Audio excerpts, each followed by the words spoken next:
uma vizinhança, que vamos chamar o tilde,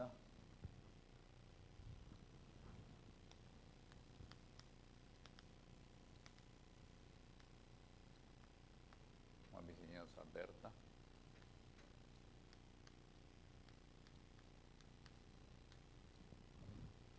que é um aberto em todo Rn,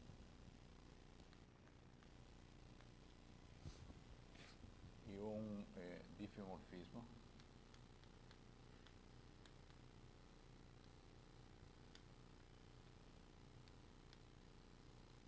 de classe CK. K vamos assumir que é maior ou igual do que 1, que vamos chamar de φ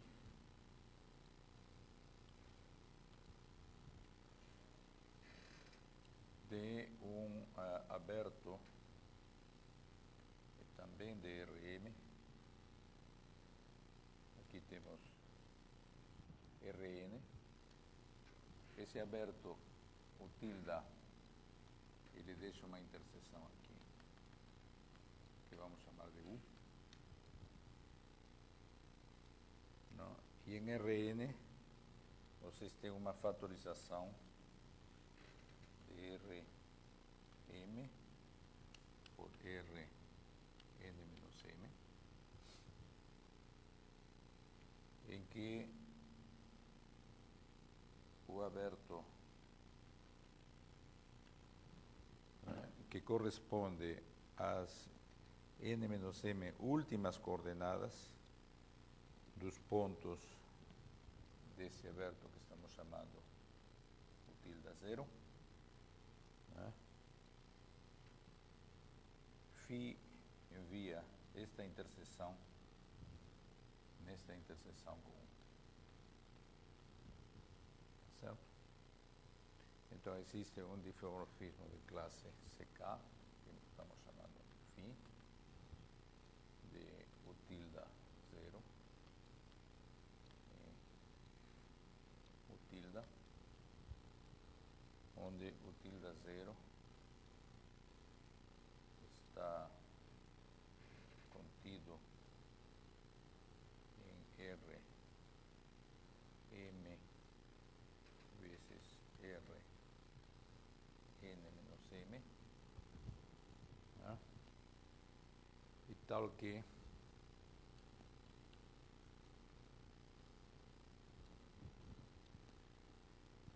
se vocês tomam os pontos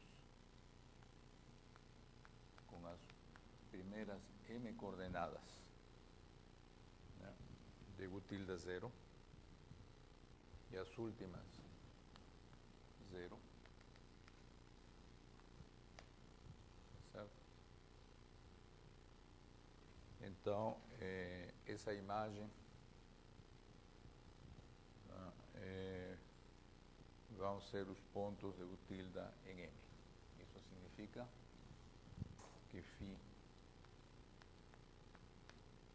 envia U tilde zero interceptado com Rm. Estamos entendendo que Rm é essas coordenadas em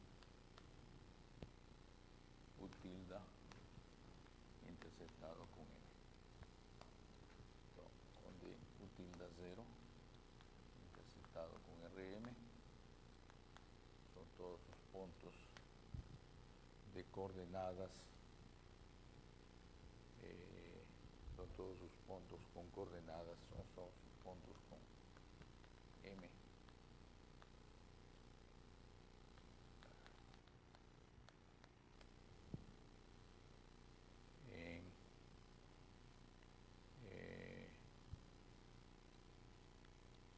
Em Rm. E estamos supondo que isto, evidentemente, não é vazio, certo? Então, o zero corresponde aqui. Esse é um. Vamos dizer de que o zero contém zero, de de Rm para facilitar. Y aquí tomamos los puntos con coordenadas, las n-1, m últimas coordenadas nulas. Entonces, si nos llamamos a esta intersección como U0, na realidade, nós temos a restrição a U0, é o que nós estamos chamando como φ, que é uma aplicação em U, que é chamada de uma parametrização.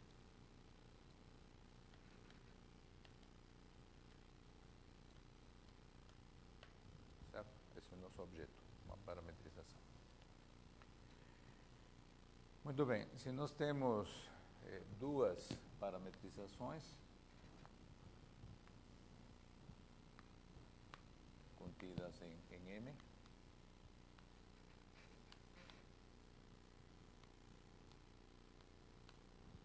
e que se interceptam, definidas em U0 e V0, nós temos uma mudança de parametrizações ou uma mudança de coordenadas que corresponde a compor φ com φ menos 1. Então, φ é igual a φ menos 1 com φ. E esta aqui é uma aplicação definida em φ de U inter V e com imagem em ψ de U inter V. E esta aplicação é uma aplicação de classe CK. Tá certo? Muito bem, essas são isso aqui é uma superfície e essas são as parametrizações da superfície. Então, nós dizemos de que duas parametrizações são coerentes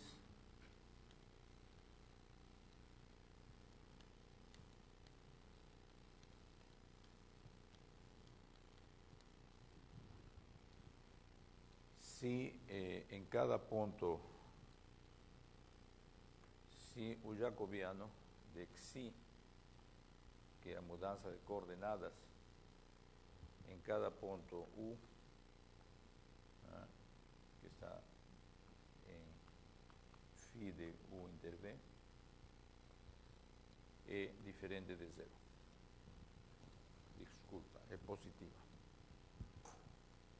Então, vamos dizer que elas são parametrizações coerentes. E quando essa mudança de coordenadas, em qualquer ponto da interseção da imagem inversa de U com V, o jacobiano é positivo. Tá certo? Muito bem. Quando nós definimos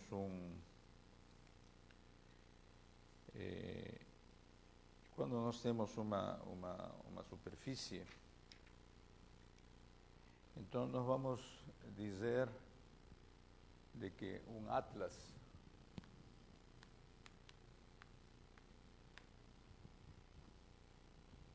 é formado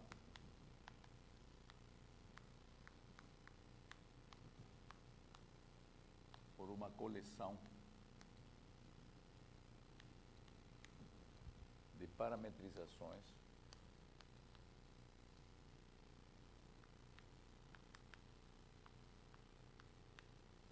que recobrem M. Então, é um atlas associado a M.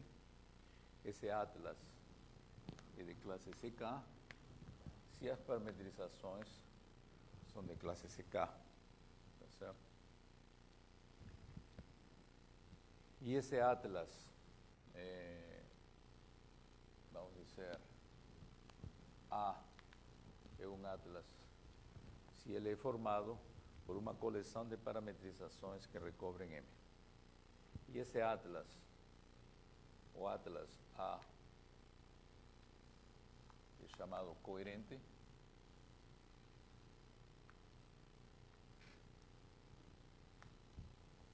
Tá certo?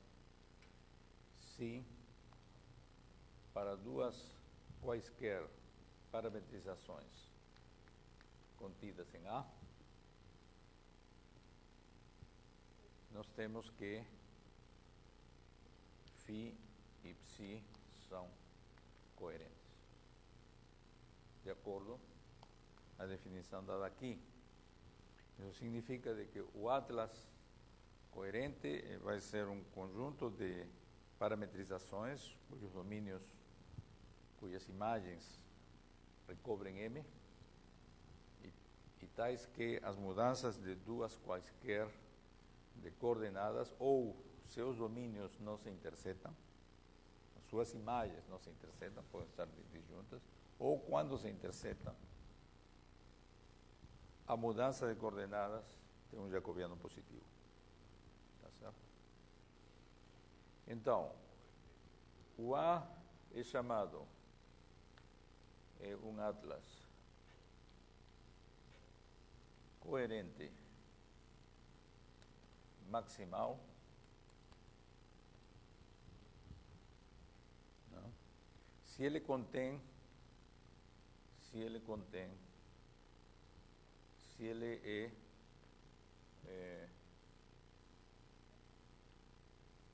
o maior atlas coerente. Quer dizer, não existe nenhuma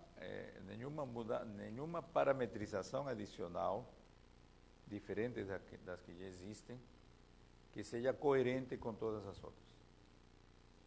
Tá certo? Então, isso é maximal. Então, evidentemente que todo atlas coerente pertence a um único atlas coerente maximal. Tá certo? Então, todo A coerente está contido num único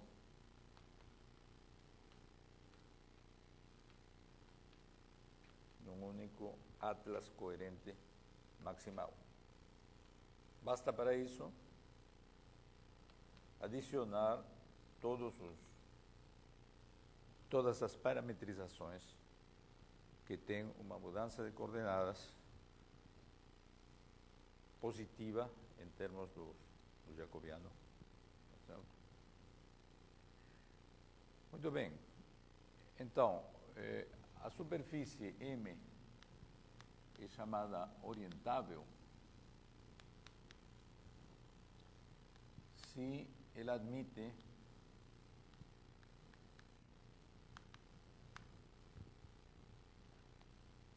um atlas coerente. Tá certo? Consequentemente, um atlas coerente maximal. Tá certo? E uma orientação, né, vou dizer aqui, maximal. Não. E uma orientação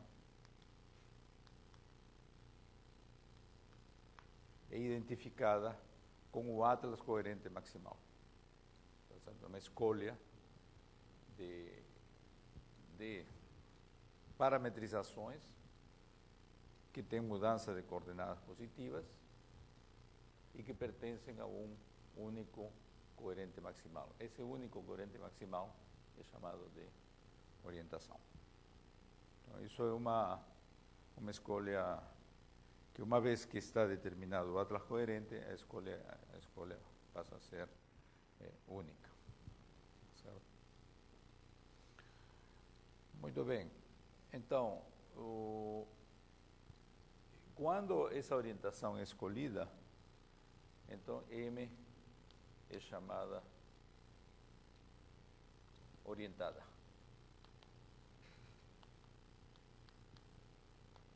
Tá certo?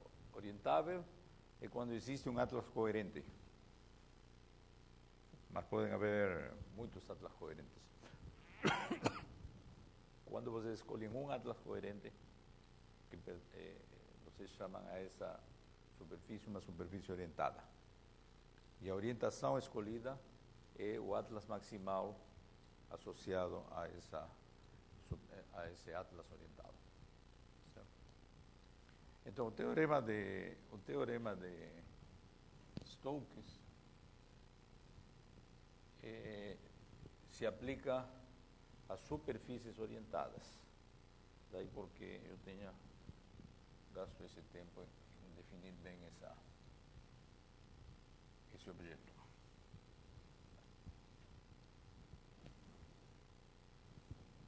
Muito bem.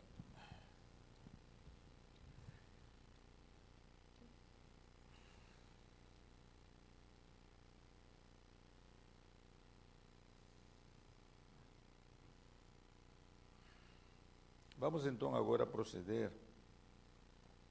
à definição do que é a integral de uma forma diferencial. Então vamos começar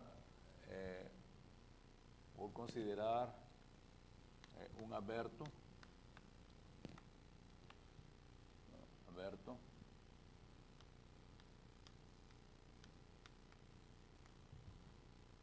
e uma em RM e uma forma definida em esse aberto, mais desculpem, são as formas alternadas em RM, essa é a anotação.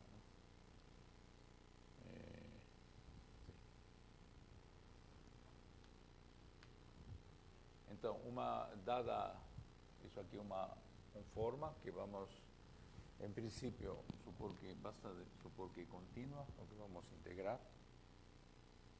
Não é? E então nós queremos definir o que é o objeto, o que significa integrar ômega em um subconjunto de U.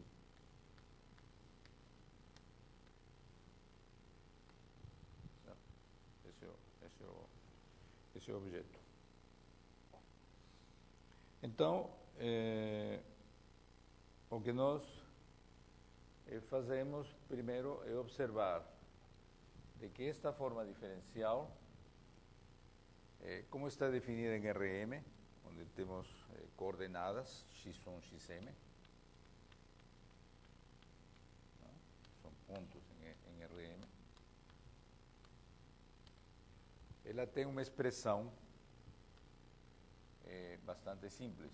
Ela é A de x aqui é o ponto, vezes dx1 dxm. Observem que estamos integrando uma M forma em RM, num aberto de RM. Tá certo?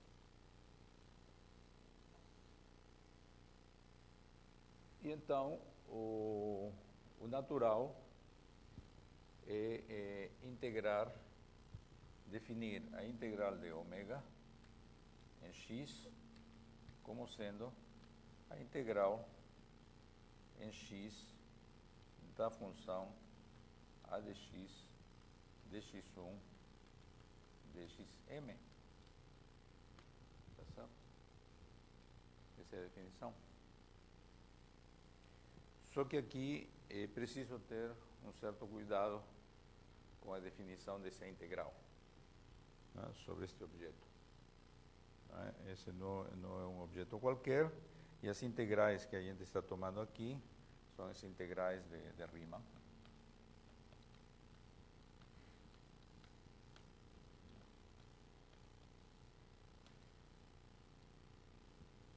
Então, quando essa integral, para que essa integral exista, é preciso de que esse conjunto X seja mensurável. Isso aqui são noções elementares que vocês podem encontrar no curso de análise elementar. Então, vocês precisam dessa hipótese de que vocês podem integrar funções, né, em RM, né, sobre objetos mensuráveis. Tá certo? Então, essa é a definição da integral de Riemann. Muito bem, então isso nos dá uma maneira de integrar M formas em abertos de RM. Né? E se vocês consideram mudanças de coordenadas, essas integrais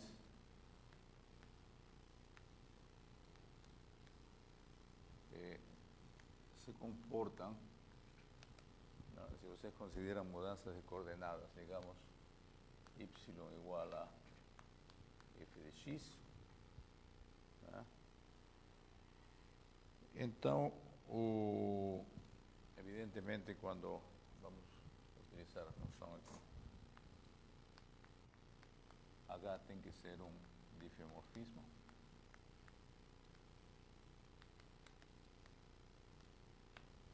Não?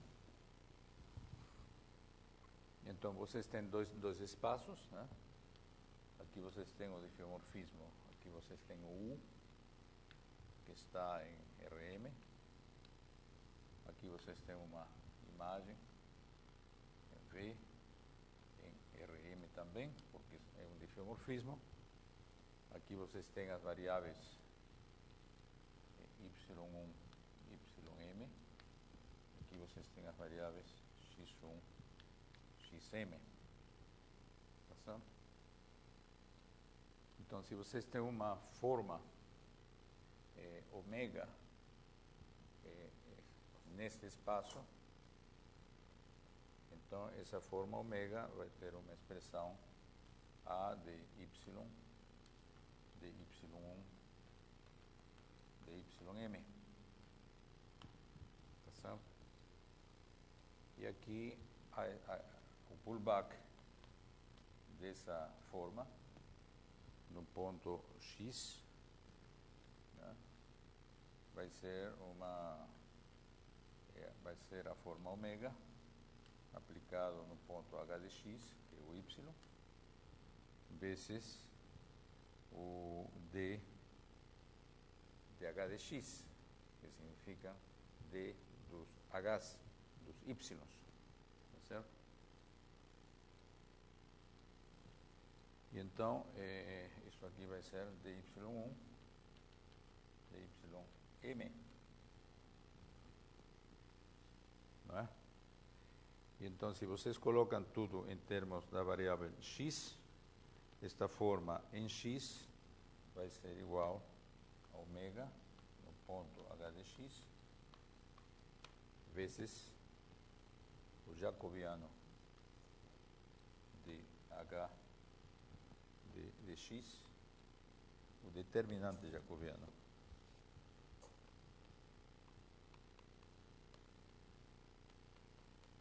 vezes dx1 vezes dxm. Tá certo? Então, essa é a mudança de coordenadas. Quando vocês integram ômega, vocês vão ter o integral de a de y. Ao integrar o pullback de h, de ômega por h, nas variáveis x, vocês vão integrar a função ômega h de x, que vai ser a de h de x, mas vocês têm que multiplicar pelo determinante da mudança de coordenadas. Tá certo? Então, isso pode-se escrever em termos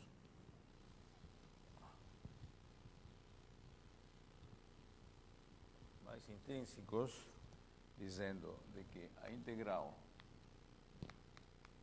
dessa forma pullback num conjunto x, não, digamos que o conjunto x está aqui, é igual a integral em h de x forma ômega. Tá certo? Mesma coisa. Isso, evidentemente, tem aqui o determinante jacobiano, né, como um fator da integração. Então, isso vale se o determinante jacobiano de h de x é positivo. Se o determinante jacobiano é negativo, ele vai ser diferente de zero, por um difeomorfismo.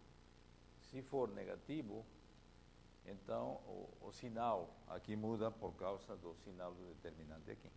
Tá certo? Então, daí porque a gente tenha introduzido o sistema de parametrizações, né, os atlas, coerentes, de maneira de que vocês tenham essas mudanças de coordenadas sempre positivas e de maneira a preservar nas mudanças de coordenadas o sinal das integrais. Tá certo? Muito bem. Então, definida a integral num aberto qualquer de Rm, nós podemos definir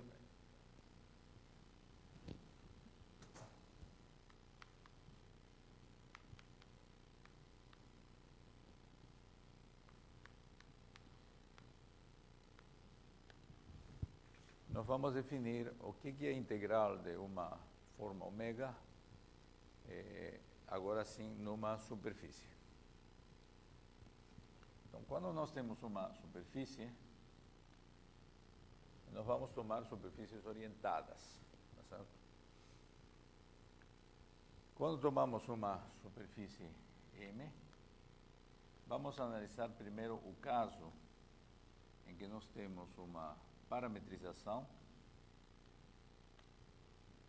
vamos chamar de φ, definida em 0, né?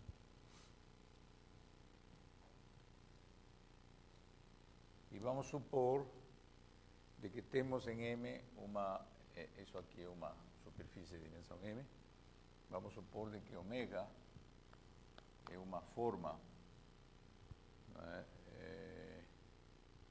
é uma M-forma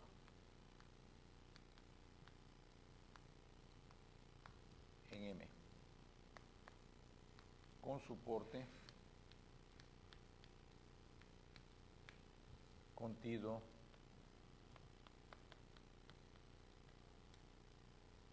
em U.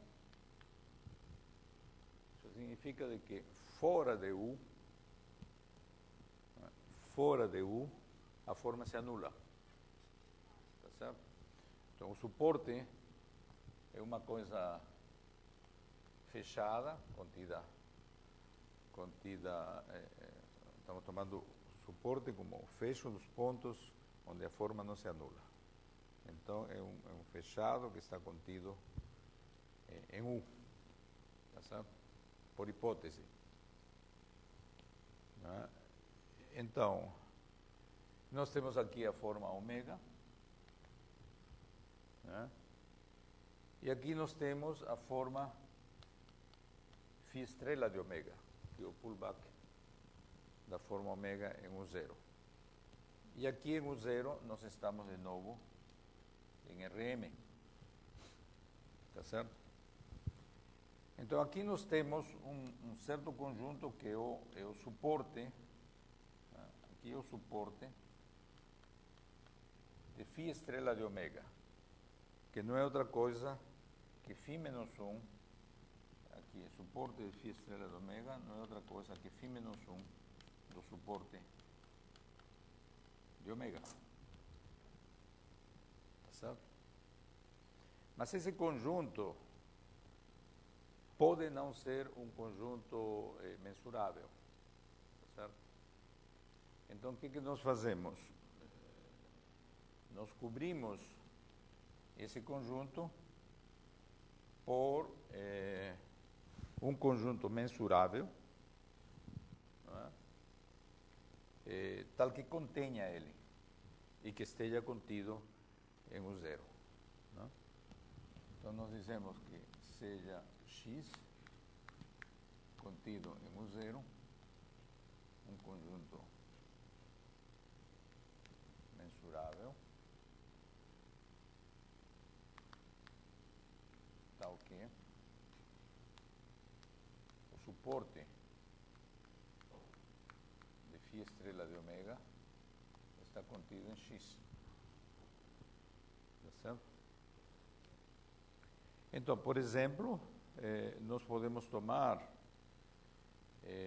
nós temos aqui, nós temos o zero,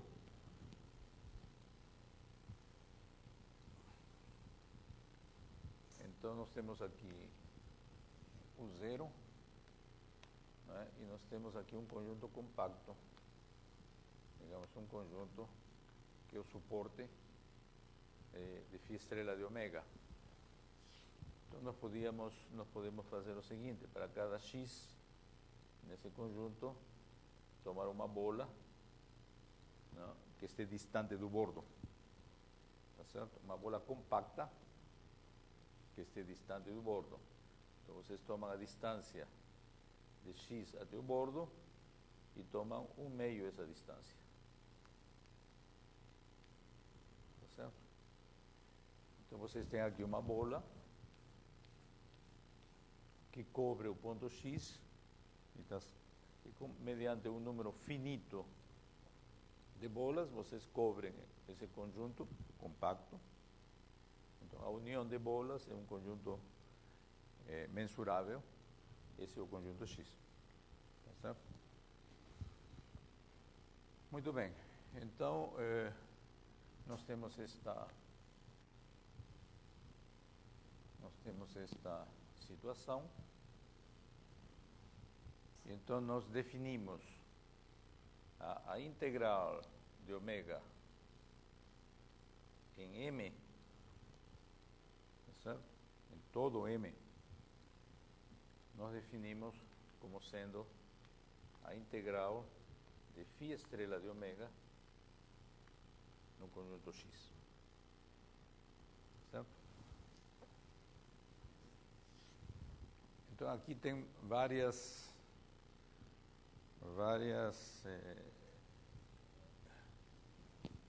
objetos sobre os quais depende a definição. O primeiro é de que nós poderíamos tomar, em lugar, digamos que isso aqui é o suporte de φ, nós estamos tomando aqui um X, mas podíamos tomar um outro, que é um Y, tá certo? Então, essa integral, de fato, independe do X que vocês tomam, não é? Porque, como o suporte está contido tanto em X como em Y, então ômega se anula fora de X e também se anula fora de Y, tá certo? Porque o suporte está contido na interseção dos dois. Então, na realidade, ômega se anula fora da interseção, tá certo?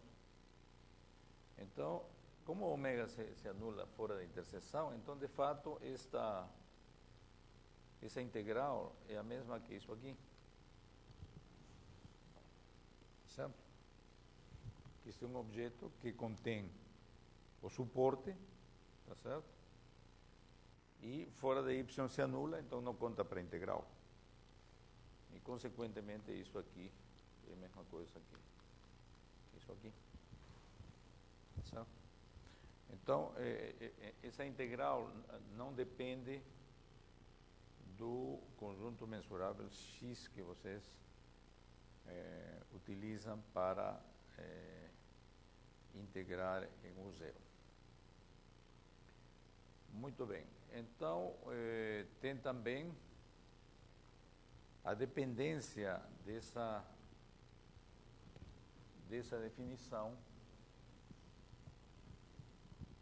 da parametrização escolhida. Né? Então, nós temos aqui um U e temos um V, né? Que são parametrizações escolhidas. E aqui temos o suporte de ômega. Né?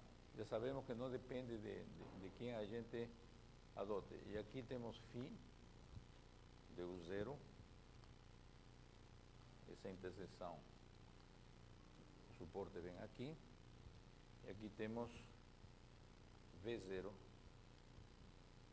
com a parametrização psi, e aqui temos a mudança de coordenadas φ composta com φ menos 1, tá certo? Que vai para a imagem da interseção, e aqui vem o suporte, tá certo? Então aqui também é algo elementar vocês disseram o seguinte, tomemos aqui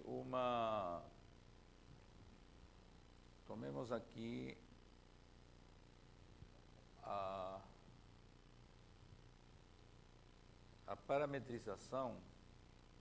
Vamos tomar aqui um conjunto X.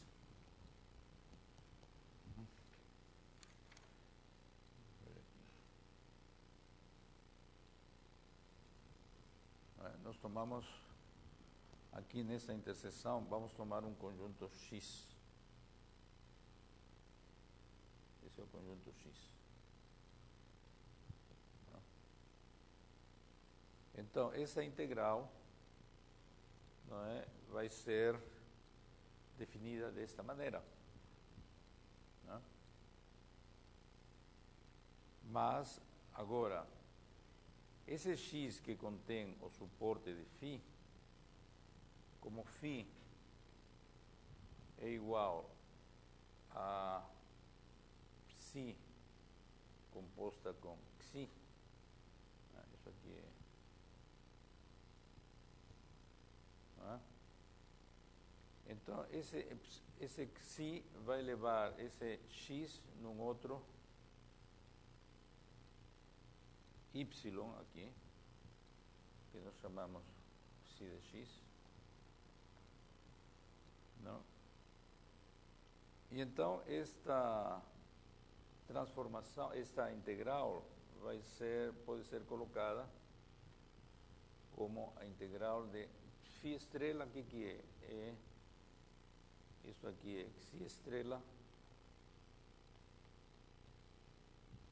composta com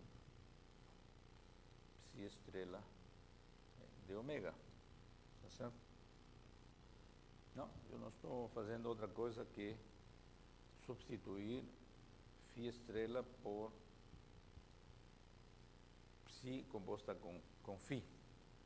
Então é a mesma coisa que dizer isso aqui. Tá certo? Mas isso aqui é um difiomorfismo. Xi é um difiomorfismo. Tá certo? E isso aqui pode ser interpretado como uma mudança de variáveis. O psi estrela, de fato, é uma mudança de variáveis. Então, quando vocês têm uma mudança de variáveis, vocês têm esse teorema. Tá certo? Se vocês têm aqui xi estrela de ômega em x, vocês vão ter aqui ômega em xi de x. Tá certo? Então, isso aqui vai ser a integral em xi de x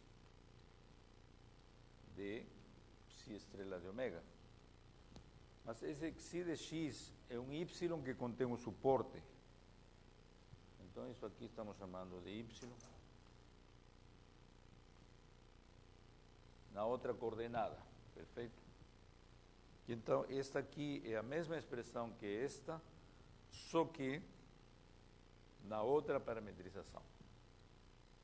Então, vocês estão vendo de que a mesma definição coincide quando vocês tomam uma outra parametrização. Certo? Então, também não depende da parametrização escolhida.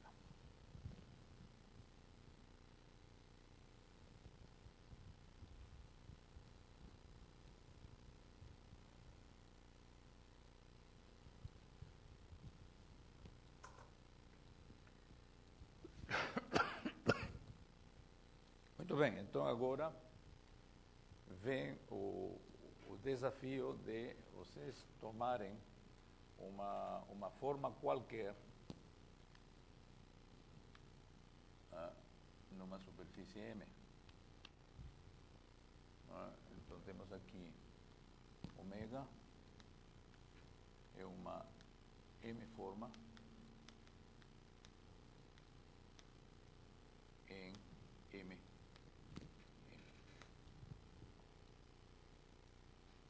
Então, nós queremos saber o que é a integral de ômega em M. Então, vamos dizer que M é uma superfície orientada.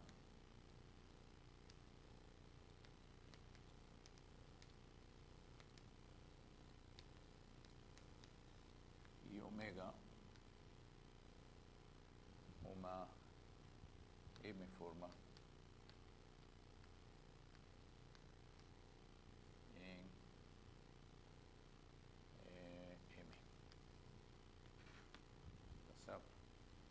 Então a pergunta é qual é que se entende pela integral de ômega.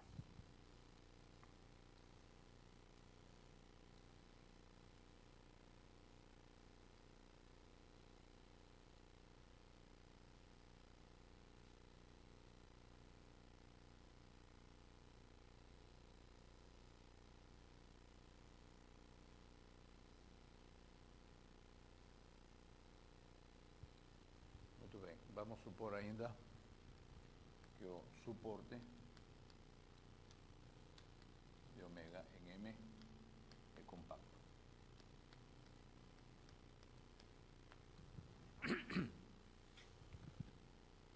Então, existe uma cobertura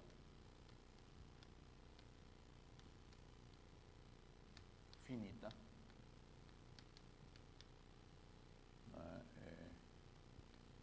U1, UL,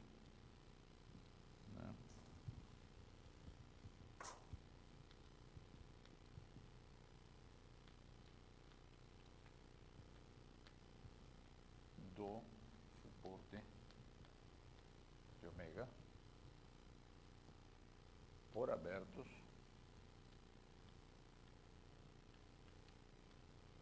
de parametrizações.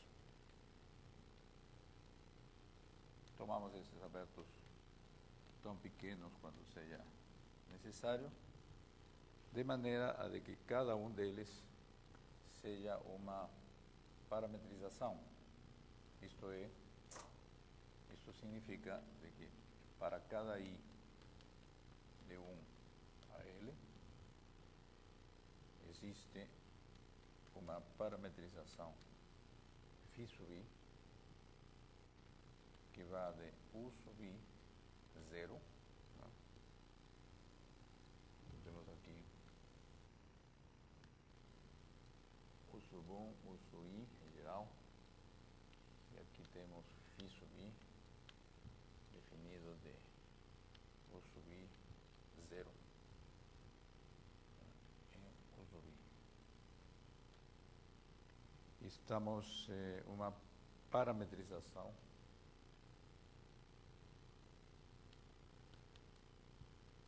positiva.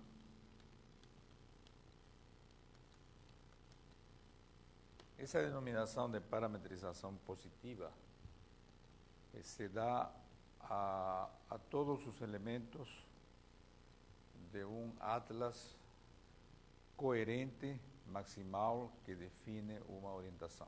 Então, quando vocês têm o atlas que define a orientação, ele consiste de uma série de parametrizações.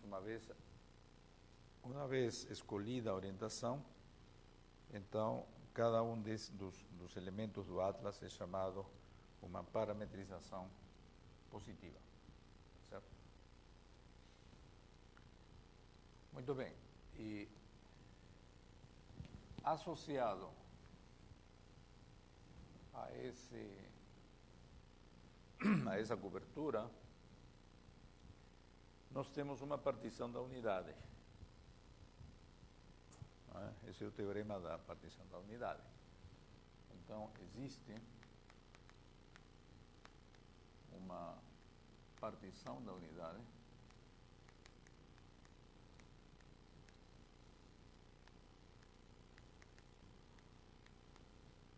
que estamos chamando psi, subordinada a essa cobertura.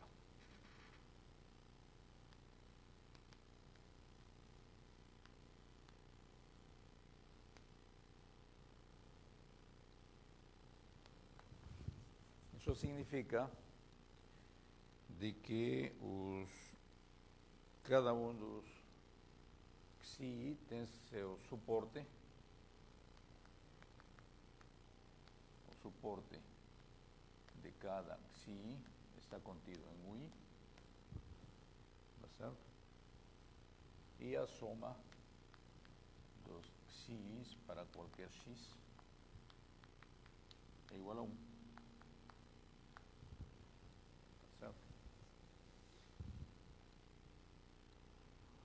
Muito bem, temos que supor uma classe de diferenciabilidade, pelo menos C1. Não? Então, para cada UI, nós definimos uma forma. Ômega I é a multiplicação da função xi pela forma ômega. Certo?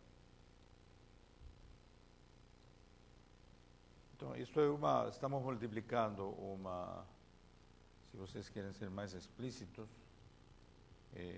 estamos multiplicando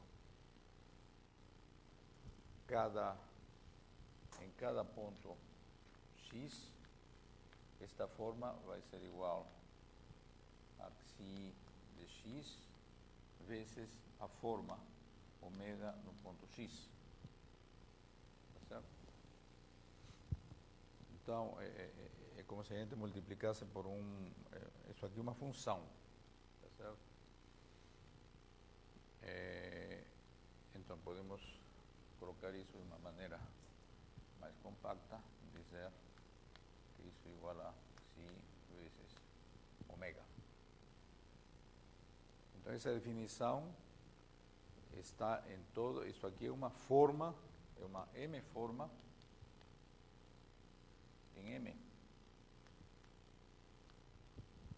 Tá certo? A qual se anula fora de UI, porque o suporte de xi está contido em UI. Então, fora de UI, xi é zero.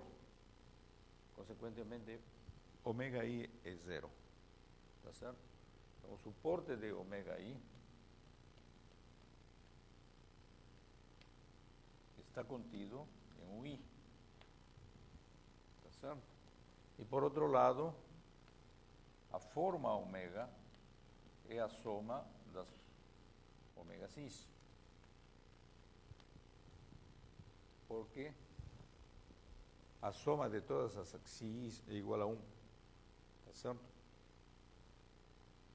Então, se somamos todas as formas, fazemos a soma dos ômega i's, obtemos esta expressão, e deste lado, a soma das xi's fatora, porque temos um fator comum que é ômega, e como essa soma é igual a 1, então o que resta é isso aqui. Tá certo? Esse é o grande truque. Isso nos permite definir ômega,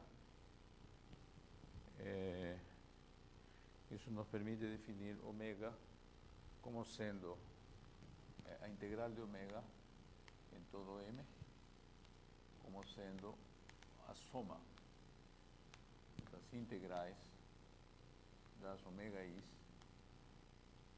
em U i em M.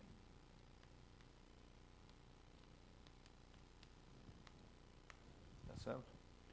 Porque cada ômega i tem seu suporte contido em UI.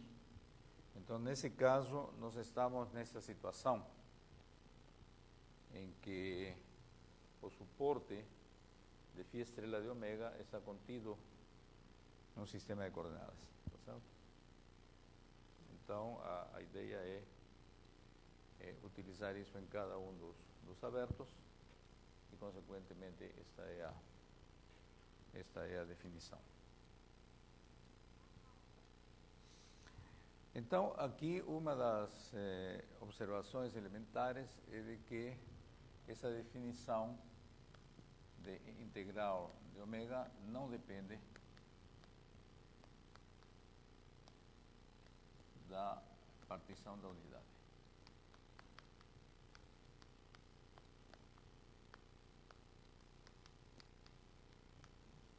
Que a gente escolheu, tá certo? Então, isso também é uma demonstração elementar.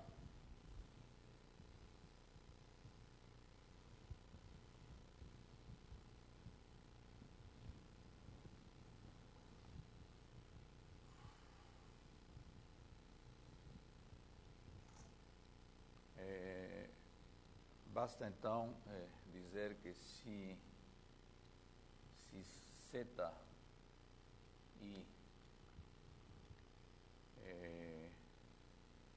e da cobertura, né? Também tem que mostrar que é independente da cobertura.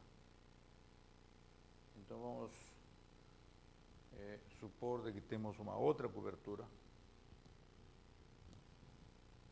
do suporte de ômega. Então, se BJ, J1, H,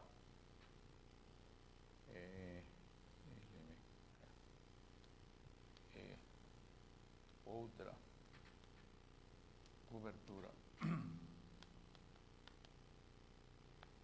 por parametrizações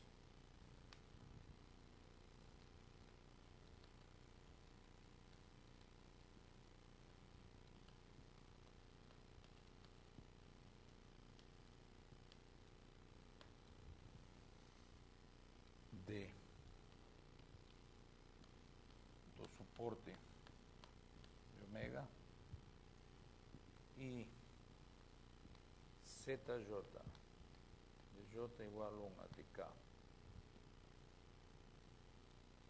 é uma partição da unidade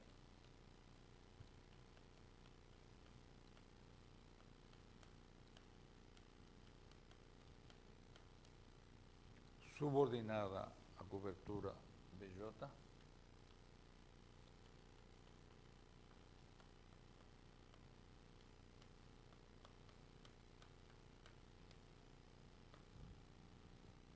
então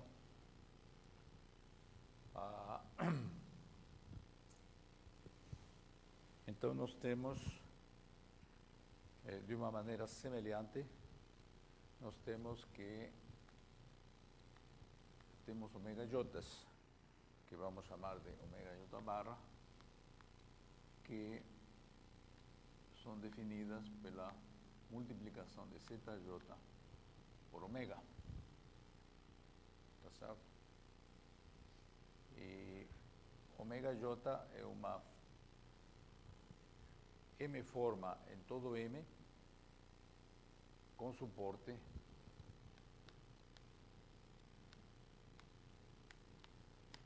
contido em Bj.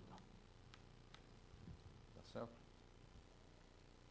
Então, a definição da integral de m de ômega em m vai ser a soma de J1 até K das integrais de m das ômega J barras. Tá certo? Então, nós temos que provar de que esses objetos são os mesmos. Essa soma é a mesma. Então, a maneira de proceder a fazer isso é escrever cada ômega J como cada ômega J como uma soma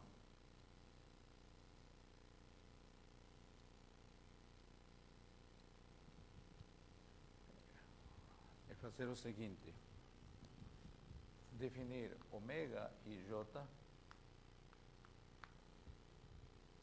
como o psi ZJ de ômega. Tá certo? E então, essas são as duas partições da unidade. Então, quando a gente faz a soma dos ômega e J de J1 até K,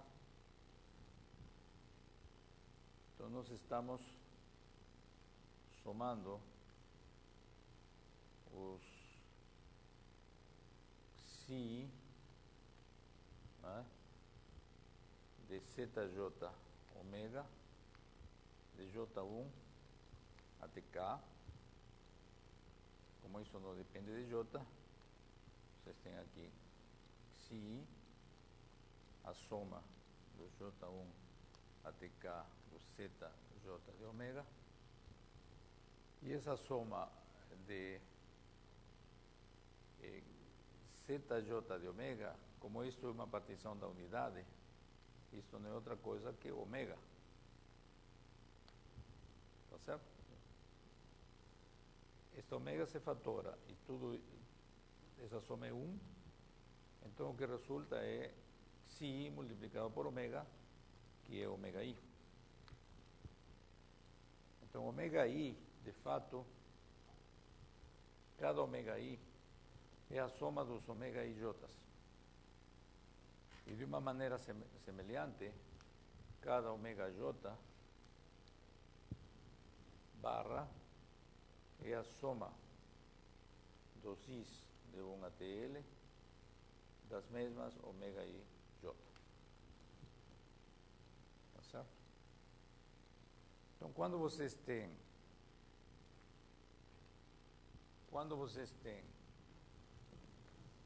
a primeira definição,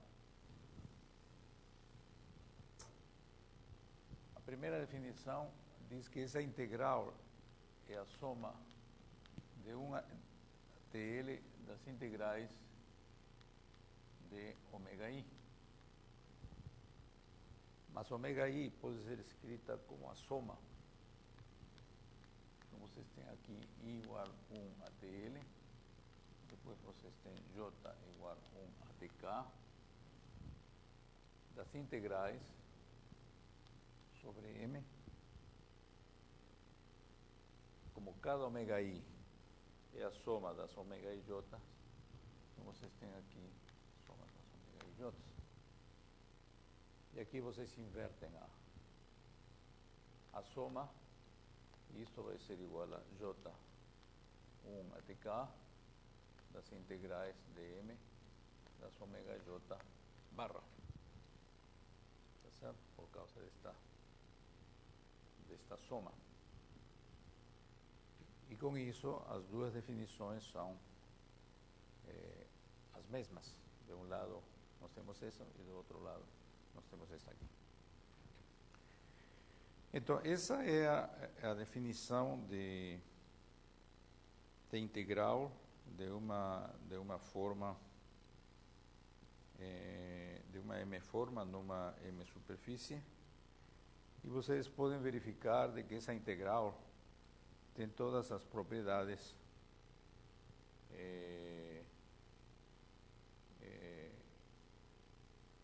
que vocês podem imaginar,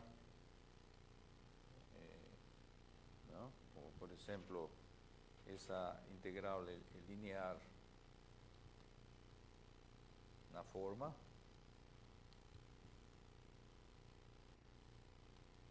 não? E mesma coisa, bom, se você multiplica uma forma por uma constante, essa forma, tudo isso aqui é elementar. Tá certo? E também a propriedade da mudança de variáveis por meio de diferenciomorfismos que assumem a mesma expressão que nós tínhamos colocado antes. Muito bem. Então, o teorema de Stokes, ele vai fazer uma comparação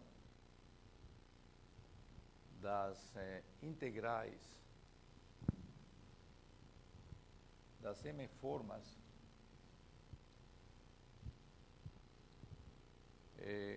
com as integrais das derivadas exteriores dessas formas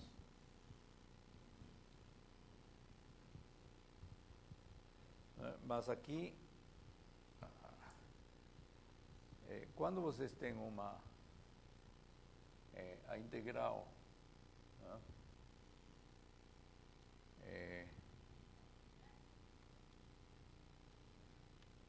de a derivada exterior de uma forma, como nós já definimos, esta d ômega, que é a derivada exterior de uma forma, tem que ser uma M-forma, certo? Na superfície de dimensão M. Não? Esta integral vai ser comparada com a integral de ômega num outro espaço. Não é? E esse espaço ele tem que ter a dimensão do grau da forma. Como a forma aqui, a d ômega tem grau m, a ômega tem grau m-1.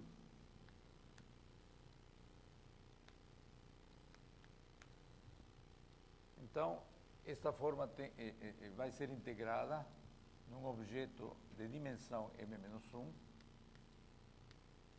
que vai ser o bordo de M. Certo? E o teorema diz de que essas integrais são as mesmas. Muito bem, o que é o bordo de uma superfície? Quando o bordo de uma superfície, o bordo de uma superfície intuitivamente é algo assim. Vocês podem ter uma superfície regular, como já foi definido, mas tem certos pontos que estão dentro da superfície, mas que para os quais não existe uma vizinhança completamente mapeada em RM, tá certo? Mas tem que ter cuidado com o que a gente vai imaginar com o bordo. Por exemplo, se nós retiramos desta superfície um ponto, então este ponto não vai ser um bordo. O bordo vai ter uma dimensão a menos. Então, isso aqui não é uma superfície com bordo, mas isso aqui é uma superfície com bordo. Certo? Então, as superfícies com bordo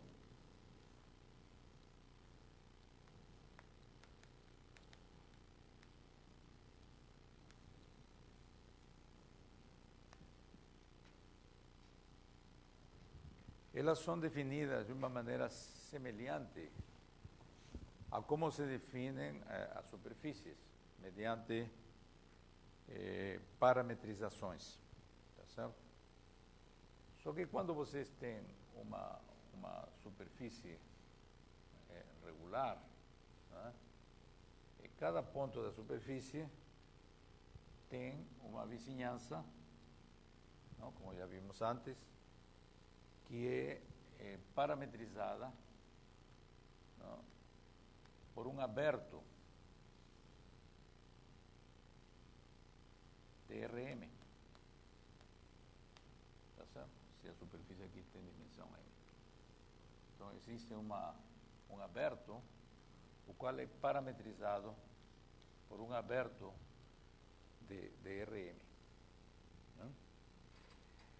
Então, para introduzir a noção de bordo, nós vamos enriquecer a noção de parametrização, permitindo que o espaço modelo onde estão definidas as parametrizações seja não somente RM, mas seja um semi-espaço de RM, que é o modelo típico de uma superfície com bordo. Então, o que vamos dizer é de que nós estamos agora tomando a metade, digamos, superior de RM, digamos que uma das coordenadas, digamos que a primeira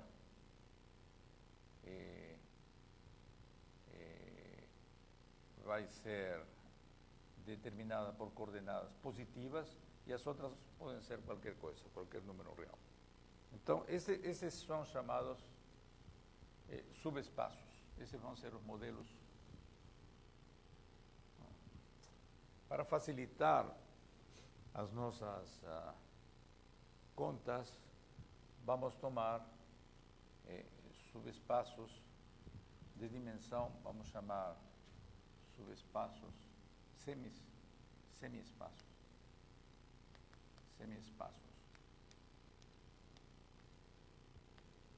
H são, por definição, subconjuntos. Vamos marcar o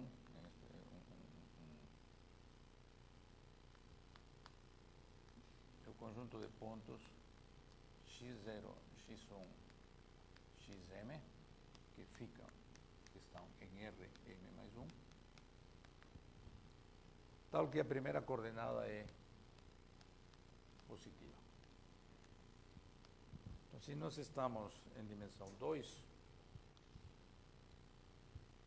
e se nós dizemos de que esta é a primeira coordenada, não, digamos que essa é a primeira coordenada, é 0, esta é a segunda coordenada, é 1. Então, o subespaço que estamos tomando como padrão vai ser, desculpem, vai ser esse aqui.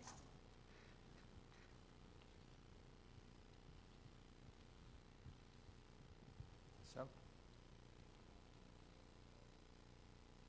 Então, esse é o modelo. Então, esse aqui é o primeiro modelo de superfície com bordo.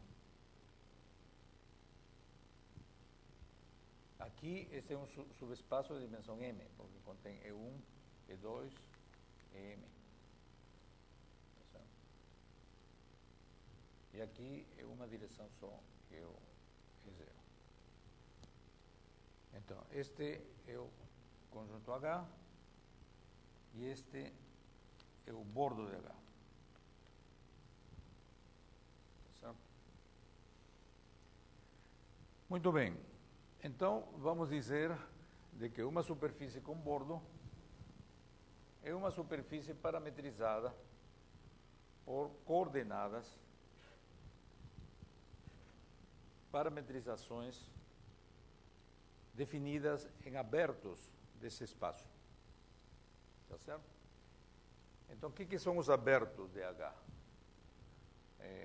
Vamos dizer que A, contido em H, é aberto se existe um aberto U em R M mais 1, tá certo? Tal que A seja U interceptado com H. Então, essa é a topologia induzida. Tá certo? Essa é a topologia induzida. E então, vamos dizer de que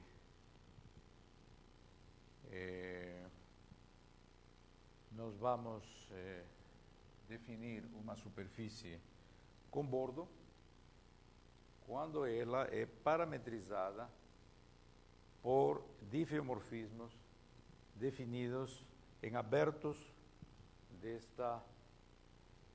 deste semiespaço. Mas o que significa um difeomorfismo? Para você dizer um difeomorfismo de um semiespaço, vocês têm que definir o que é a derivada. Tá certo? Então, a derivada de um semiespaço vai ser a derivada da função, vamos dizer de que f é uma função ou uma aplicação, né, definida em Rn ou num aberto de H,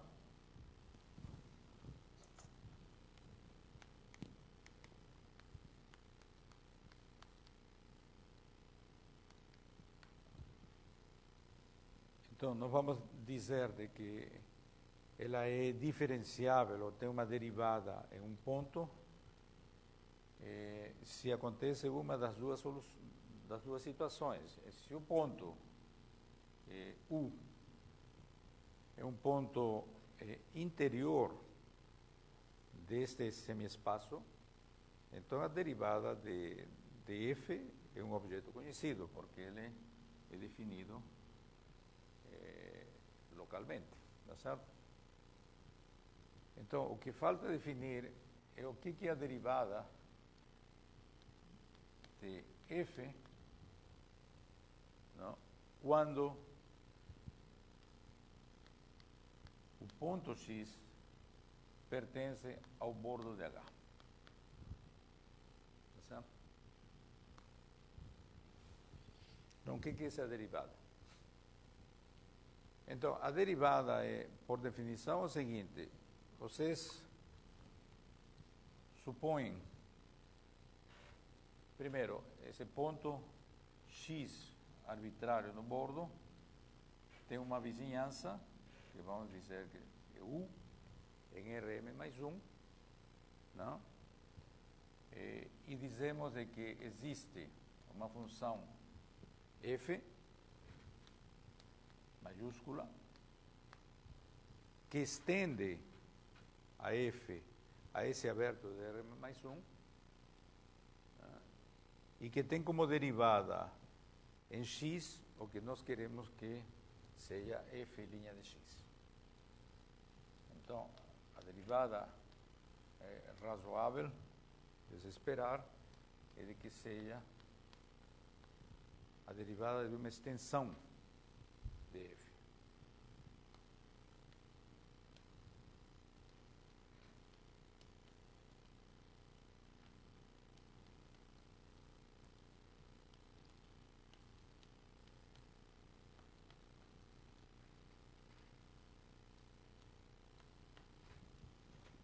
Certo? Então, essa extensão, de fato, essa definição, ela independe da extensão que vocês tomam. Essa é uma noção forte, porque ela não depende de como vocês estendem.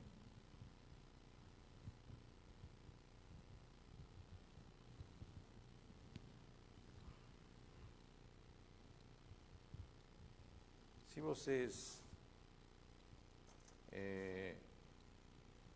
querem calcular o que é, então, a derivada aplicada a um vetor, não? Isso, por definição, vai ser f' de x aplicado a um vetor.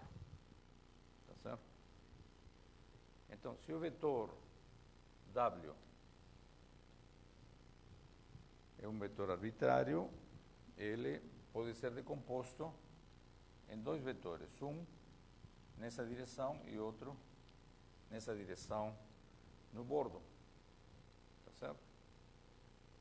Então, vamos dizer de que isso aqui é um múltiplo de E0. Não é?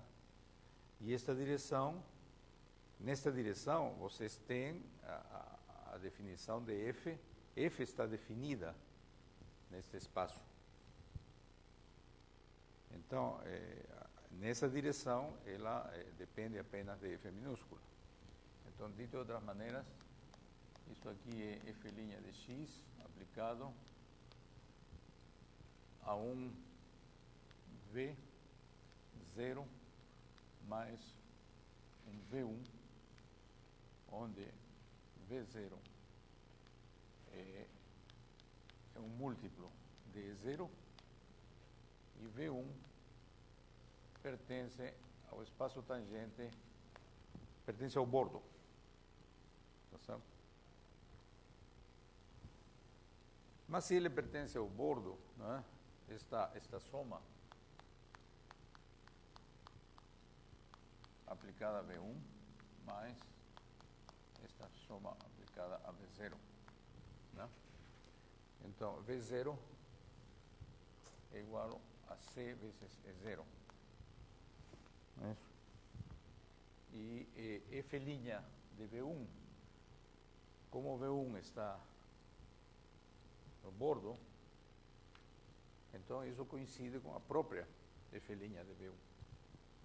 Isso aqui é igual a F' de V1, então só depende de F minúscula. Tá certo? E esta derivada, né, aplicada a E0, a um múltiplo de E0, de fato, como essa aplicação F é uma aplicação diferenciável, tanto faz em que direção você vai aplicar a derivada. E então, essa derivada pode ser tomada ao longo de um caminho que está inteiramente contido no domínio H. Consequentemente, essa derivada também coincide com o limite, né, das derivadas de F' aplicadas a E0. Tá certo? Se vocês querem escrever isso aqui, o que é isso aqui? Isso aqui é x mais t E0 menos f de x sobre t. Né? Se vocês tiram o c aqui. Tá certo? Mas vocês tomam o t, tal que x mais t E0 esteja contido em H. Então, quando está contido em H, isso coincide com f de x mais t E0 menos f de x sobre t. Então, em outras palavras, esta derivada não é outra coisa que a derivada direcional da própria f ao longo do fator, ao longo do vetor normal. Então, está bem definida. Certo? Então, essa derivada está bem definida. Então, nós podemos falar de funções diferenciáveis, nós podemos falar de diffeomorfismos, né, toda vez que a gente esteja trabalhando em semiespaços. Tá certo? E tem uma propriedade muito importante também destas aplicações, em que se vocês têm dois abertos diffeomorfos,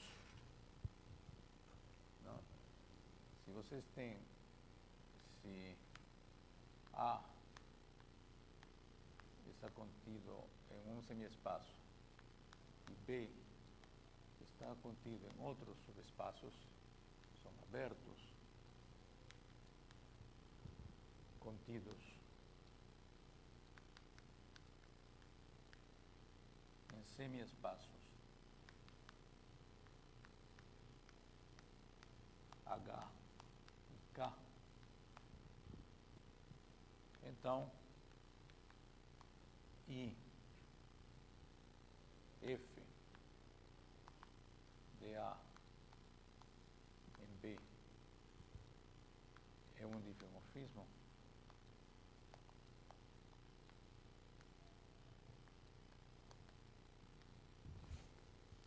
então F do bordo de A está contido no bordo, é igual ao bordo de B, o diffeomorfismo.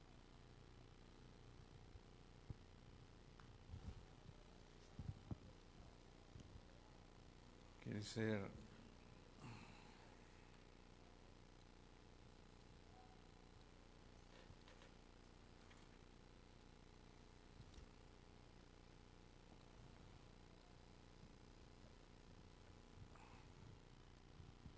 isso é muito importante, né? Porque vocês têm aqui um subespaço, vamos dizer o subespaço H, e vocês têm outro subespaço K. Isso é importante pelo seguinte, porque quando vocês definam superfície com bordo, por meio de parametrizações, então as mudanças de coordenadas vistas embaixo, né, vistas no U0, V0, vão ser mudanças de coordenadas entre abertos e subespaços, tá certo?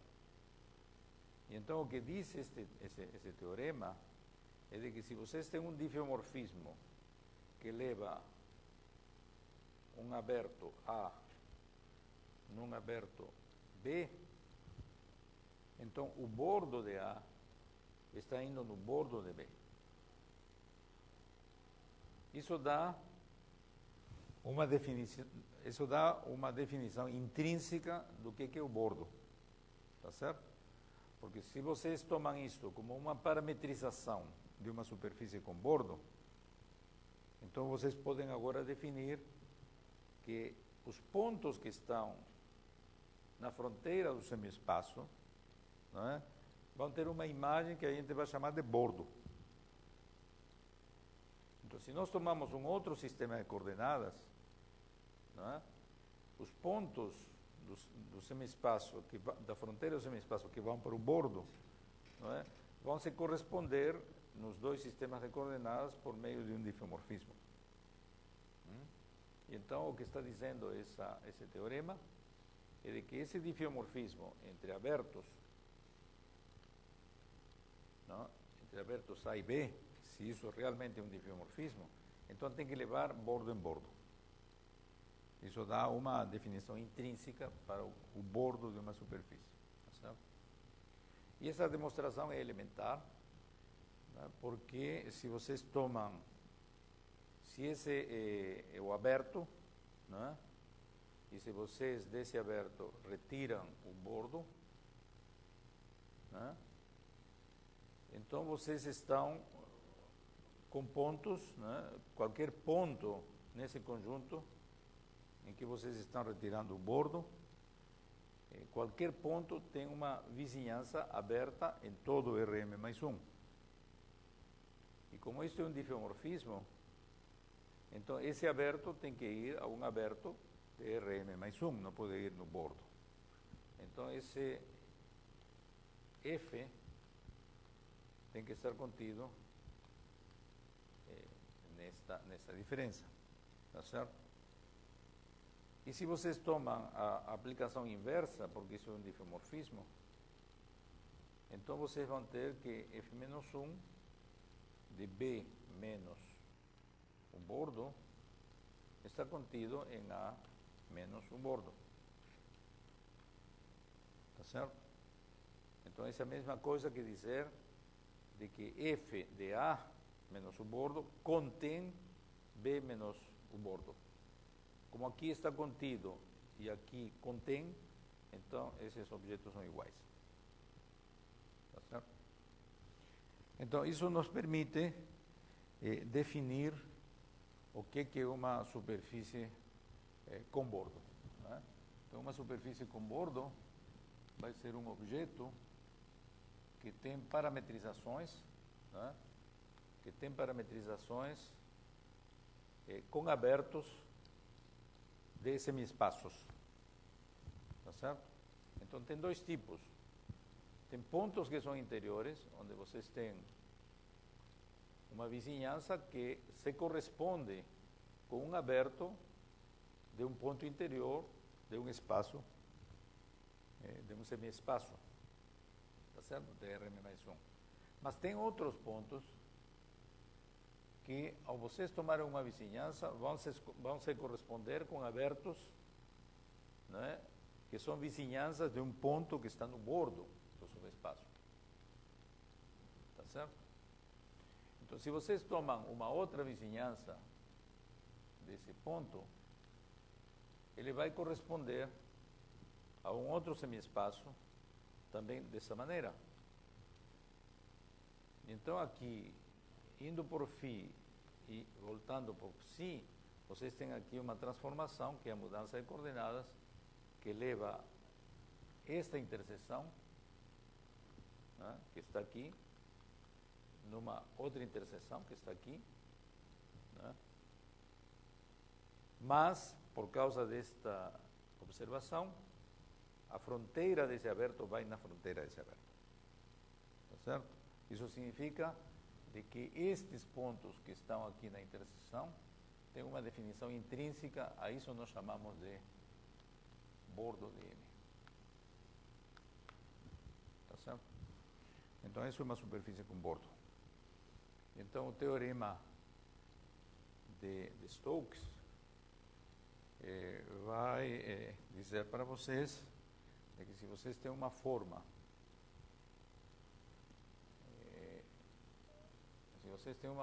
se vocês supõem agora de que tem uma superfície de dimensão M mais 1, né, e uma forma ômega,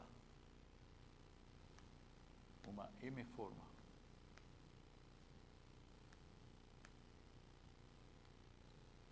em M de dimensão M mais 1. Tá certo?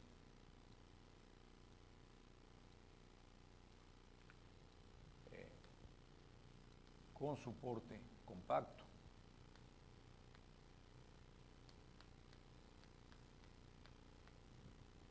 então a derivada exterior de ômega vai ser uma M mais uma forma, né, a qual vocês podem integrar em M.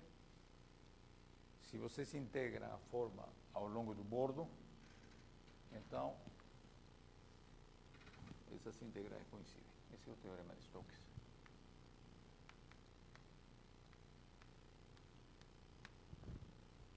Aqui eu passei rapidamente sobre um assunto importante, é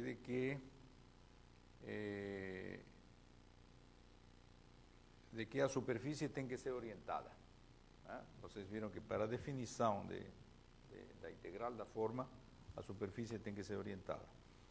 Então, é preciso provar de que quando vocês têm uma forma orientada, com bordo, né, então o bordo também é orientado. Tá certo? E então, isso é de fato uma observação que repousa sobre a seguinte observação: é de que quando vocês têm uma aplicação entre um difeomorfismo entre dois abertos, né, que correspondem às parametrizações, né, de abertos do bordo. Né? Então, quando vocês têm duas delas, vocês vão ter duas parametrizações. Né? Uma é a φ, outra é a ψ. E na interseção que está aqui, vocês vão ter uma mudança de coordenadas. Tá certo? Então, o que é evidente aqui é de que se um vetor aponta para dentro, então a imagem vai apontar também para dentro. A derivada desse vetor, quando vocês tomam a derivada, se as mudanças de coordenadas, se isto é uma variedade orientada, então a derivada vai levar um vetor apontando para dentro, num vetor apontando para dentro. Tá certo? Isso vendo a mudança de coordenada gorda, não? Agora, a mudança de coordenada restrita ao bordo é a mudança de coordenada aqui no espaço de dimensão m, o ambiente de dimensão m mais 1.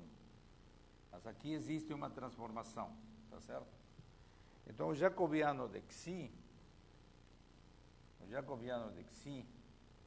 num ponto U, digamos aqui, ele vai ser uma matriz, não? Em que ela tem uma parte, esse vetor, ao ser levado também para dentro, não vai, evidentemente que esse não é o mesmo espaço, esse espaço pode ser um outro, assim, não? Mas vai para dentro, isso que importa. Não? Então, o vetor é zero, que é o que nós temos aqui, ele irá num vetor que tem coordenadas a 0 a m. Tá certo? Pelo jacobiano, o que está acontecendo é que o vetor com a primeira coordenada 1 e as outras 0 está indo no vetor a 0 a m. Então, isso vai ser a imagem. Vai ser a primeira coluna. Sendo que o fato de que esse vetor aponta para dentro significa que a 0 é positivo. Que esse primeiro é positivo. Tá certo? Que nós temos aqui vem o A0, o E0, apontar para dentro vai significar que o A0 é positivo. Como esse vetor vai aqui, toda esta linha vai ser 0, e aqui nós vamos ter o correspondente ao menor da matriz jacobiana, que representa a matriz jacobiana do Xi restrito à dimensão m. Como o determinante de tudo isto é positivo, tem um determinante positivo,